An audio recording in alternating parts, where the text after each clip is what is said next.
माना कि काफी लंबा टाइम हो चुका है, लेकिन मैं फिर भी बीच बीच में आ जाता हूँ आपको थोड़ा बहुत अपडेट करने के लिए और मेरे आसपास की आवाजों को इग्नोर करना। जब से Thor love and thunder fail हुई है तो यहीं पे आकर काम कर रहा है वो। लेकिन हम लोग शुरू करते हैं राज एंड डीके और राही अनिल बर्वे, जो कि तुम्बाड के डायरेक्टर थे। ये बेसिकली अपने अगले प्रोजेक्ट पे काम कर रहे थे जिसपे हम लोग बात कर चुके हैं। इसका नाम था रक्त ब्रह्मांड। ये नेटफ्लिक्स पे रिलीज होने वाला था, लेकिन इसके बारे में अब ये सुनने को मिल रहा है कि ये काफी ज्यादा फाइनेंशियल फ्रॉड से घिर चुका है। मतलब एलिजिडली ऐसा बोला जा रहा है कि इसके जो एग्जीक्यूटिव प्रोड्यूसर है उन्होंने जो बजट है उसके साथ थोड़ा आगे पीछे काम कर लिया और अब इनके पास सफिशिएंट बजट नहीं है काम करने के लिए, और इसी वजह से रक्त ब्रह्मांड जो है खतरे में नजर आ रहा है।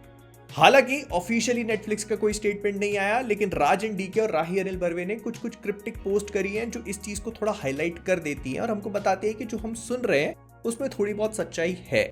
राज एंड डीके ने आकर के बोला कि लगातार बार बार खबरें आती रहेंगी और हमको लोग पीछे खींचने की कोशिश करेंगे, बट हमारा फर्ज है आगे बढ़ते रहना, काम करते रहना और आपको बेस्ट प्रोडक्ट डिलीवर करना। एंड कुछ कुछ वही सिमिलर चीज इसके डायरेक्टर राही अनिल ने भी कही है कि ऑब्स्टिकल्स आते रहेंगे, लोग पीछे खींचने की कोशिश करेंगे, लेकिन मेरा काम है आपको बढ़िया प्रोडक्ट देना। तो सबसे पहले गुलकंदा टेल्स प्राइम वीडियो पे आएगा, उसके बाद रक्त ब्रह्मांड नेटफ्लिक्स पे और पहाड़ पंगिरा थिएटर्स में। अब इस पे हम लोग ऑलरेडी बात कर चुके हैं कि गुलकंदा टेल्स जो है वो एक फैंटेसी कॉमेडी और सेक्स फैक्स के ऊपर बात करने वाली सीरीज होगी, जिसमें कुणाल खेमू, पंकज त्रिपाठी और भी कई सारे लोग हैं। ये इस साल प्राइम वीडियो पे रिलीज होना चाहिए। अब कई लोगों का ये भी बोलना पड़ रहा था कि प्राइम वीडियो की तरफ से कोई भी अनाउंसमेंट नहीं था तो इसको भी शेल्व कर दिया गया, लेकिन ऐसा नहीं हो सकता क्योंकि प्राइम वीडियो की जो एक वो पूरी रील वगैरह आई थी उसमें हम लोगों ने गुलकंदा टेल्स का नाम देखा था। तो I don't think this is going to go anywhere. रक्त ब्रह्मांड अगले साल रिलीज होगा एंड हम एक्सपेक्ट कर सकते हैं कि 2027 या 28 में हमको तुम्बाड की जो पूरी ट्रिलॉजी प्लान करी थी इन्हीं सेम डायरेक्टर ने,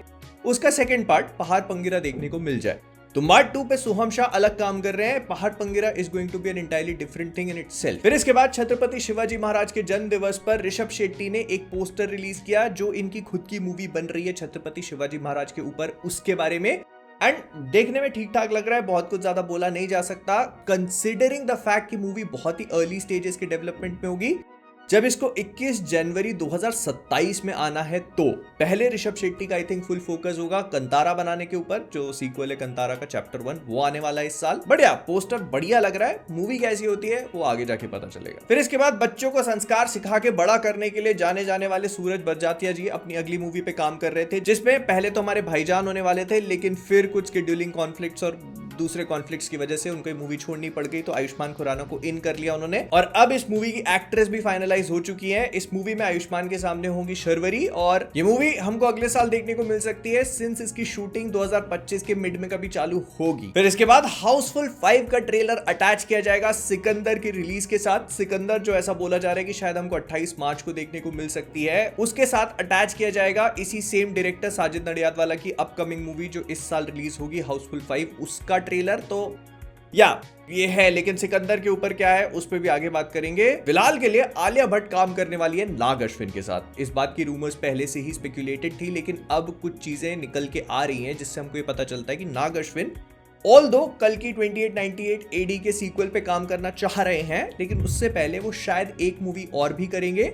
सिंस प्रभास का शेड्यूल बहुत ज्यादा बिजी है तो उन्होंने कहा मैं बीच में एक पिक्चर और बना लेता हूं। तो ये प्रोबेबली एक फीमेल सेंट्रिक मूवी हो सकती है जिसमें आलिया भट्ट लीड करती हुई नजर आएंगी। मूवी का नाम क्या है, किस चीज के ऊपर बेस्ड है, फिलहाल अभी नहीं पता, लेकिन इसको खत्म करने के बाद नाग अश्विन विल मूव टू कल्कि का सीक्वल जो शायद 2026 के आसपास वो कभी चालू करेंगे। लेकिन प्रशांत नील ने बिल्कुल भी देर नहीं करी सलार के सीक्वल की। ऑल्दो सब लोग उम्मीद कर रहे थे वो भी आएगा, लेकिन उससे पहले प्रशांत नील को जूनियर एनटीआर के साथ अपनी अगली मूवी बनानी थी जिसका नाम है ड्रैगन, एंड उसकी शूटिंग स्टार्ट हो चुकी है। इसकी पहली इमेज हमको दिखाई गई जिसमें प्रोबेबली इन लोगों ने कोई क्रैश वगैरह फिल्म किया हुआ है जहां पर गाड़ी में आग लगी है, साइकिल बाइक वाइक गिरी हुई है, और इससे देखकर ये भी समझ में आ रहा है कि ये मूवी भी पुराने टाइम में ही टेक प्लेस करेगी। एंड इसका बैकग्राउंड जो रूमर्ड है वो मैं आपको बता दे रहा हूँ कि इंडिया और बांग्लादेश का आपस में कुछ वॉर वगैरह चल रहा था और उस बीच में जूनियर एनटीआर का जो कैरेक्टर है वो फंस चुका है, and how he handles and manages everything ये हमको देखने को मिलेगा इस मूवी में। तो या इसकी शूटिंग चालू हो चुकी है। मूवी रिलीज होगी 9 जनवरी 2026 में।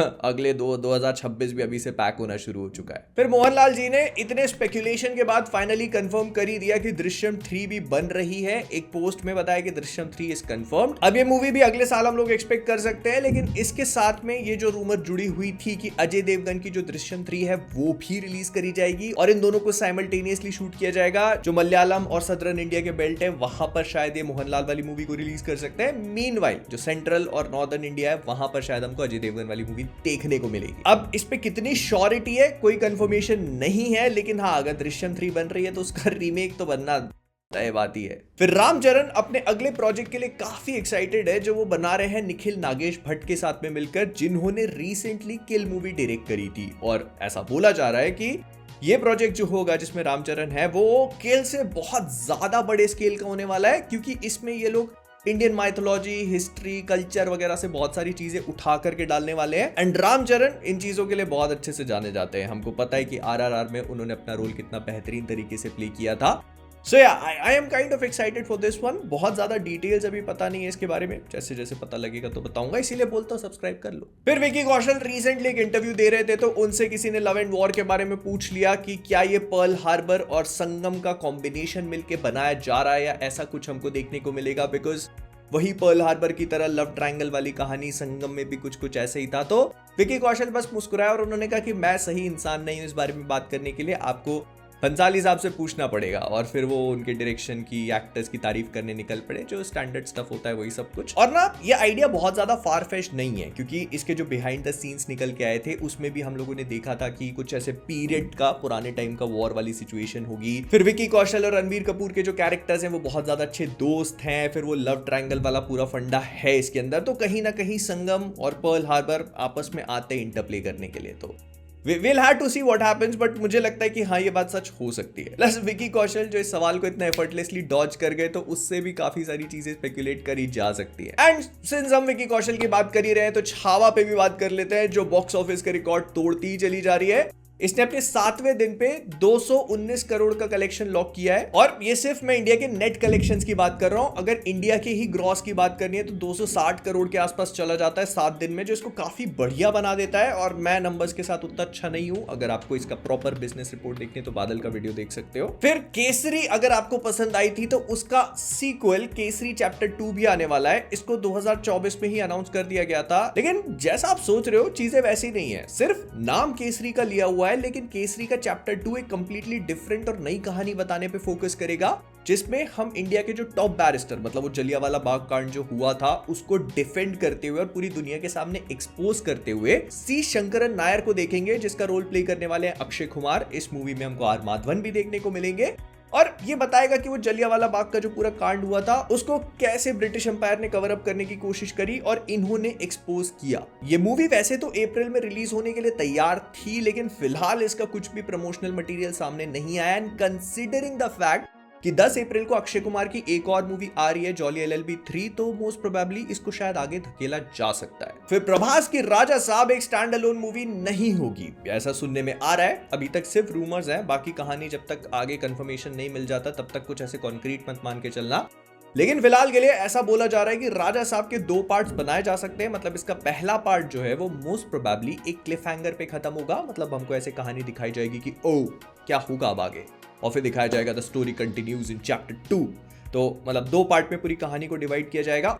ऑल्दो फिलहाल कोई कंफर्मेशन नहीं है, लेकिन जो सुनने में आ रहा है वो मैं आपको बता दे रहा हूँ। और ये वीडियो पूरा शूट होके रेडी होके तैयार हो चुका था, लेकिन बाद में पता चला कि यश जो है उन्होंने अपनी रामायण की शूटिंग स्टार्ट कर दी है एज रावण। लेकिन the thing to be noticed here is ये पूरी सीक्वेंस जो कुछ भी ये शूट करेंगे उसमें रणबीर कपूर या श्री राम का कुछ भी रोल नहीं होने वाला है। प्लस ऐसा भी बोला जा रहा है कि पूरी एक वॉर वाली सीक्वेंस होगी। And as far as we know, जिस तरह से रामायण को 2 पार्ट्स में बना रहे हैं तो पार्ट 1 में हमको कुछ भी वॉर का नहीं दिखाने वाले, और ये शूट भी पार्ट 1 का ही है। तो हो सकता है कि श्री राम और रावण के बीच की आपस की लड़ाई ना हो करके रावण के कैरेक्टर को एस्टैब्लिश करने के लिए कोई वॉर दिखाया जा रहा हो, जो इस कैरेक्टर को और भी ज्यादा डेप्थ प्रोवाइड करेगा। बिकॉज वी नो कि इस मूवी में हमको रावण का भी बैकग्राउंड दिखाया जाएगा, उसके बचपन से लेके बड़े होने तक का।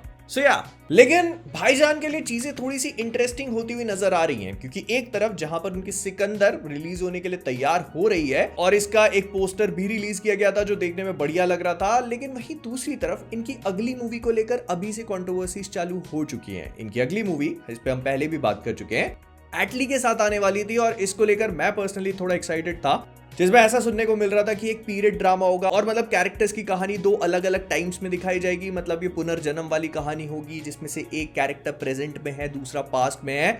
और ऊपर से ये भी सुनने को मिला कि इसके लिए रजनीकांत या कमल हसन में से किसी एक को रोप इन किया जा रहा है, जिसमें भाईजान ने खुद पर्सनली इन्वॉल्व होकर इनसे बात करी थी।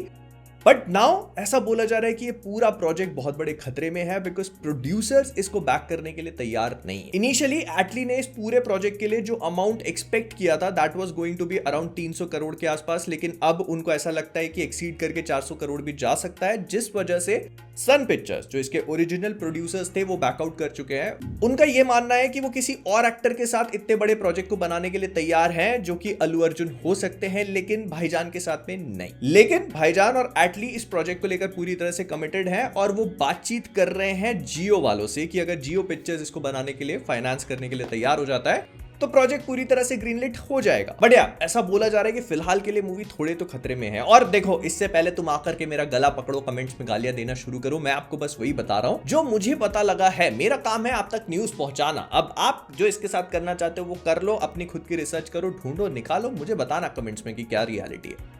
लेकिन फिर वहीं दूसरी तरफ ये भी सुनने को मिल रहा है अगर एटली सलमान खान के साथ इस मूवी को नहीं बनाते हैं तो शायद वो अल्लू अर्जुन के साथ उनके अगले प्रोजेक्ट पे काम कर सकते हैं, जिसके लिए अल्लू अर्जुन खुद भी काफी एक्साइटेड हैं। नाउ ये वही सेम प्रोजेक्ट होगा या कोई डिफरेंट प्रोजेक्ट, इसको लेकर भी कोई इंफॉर्मेशन नहीं है। मेरे ख्याल से अगर एटली को ये प्रोजेक्ट बनाना है तो शायद भाईजान के साथ ही बनाएंगे और अल्लू अर्जुन के साथ उनकी कंप्लीटली डिफरेंट मूवी होगी जो कि एक क्विक पैन इंडिया मूवी करके मार्केट करी जा रही है अभी से। लेकिन अल्लू अर्जुन के उससे पहले दूसरे कमिटमेंट्स है। वो त्रिविक्रम श्रीनिवास के साथ मिलकर कोई दूसरी मूवी प्लान कर रहे हैं जो ऑलरेडी कमिट कर चुके हैं। इन्होंने अभी गुंटूर कारम बनाई थी। ये साउथ इंडियन सिनेमा के काफी बड़े डायरेक्टर हैं जो कि नागार्जुन से लेकर जूनियर एनटीआर, अल्लू अर्जुन खुद और महेश बाबू जैसे एक्टर्स के साथ बहुत सारी पिक्चरें बना चुके हैं। फिलहाल रिसेंटली इन्होंने गुंटूर कारम बनाई थी।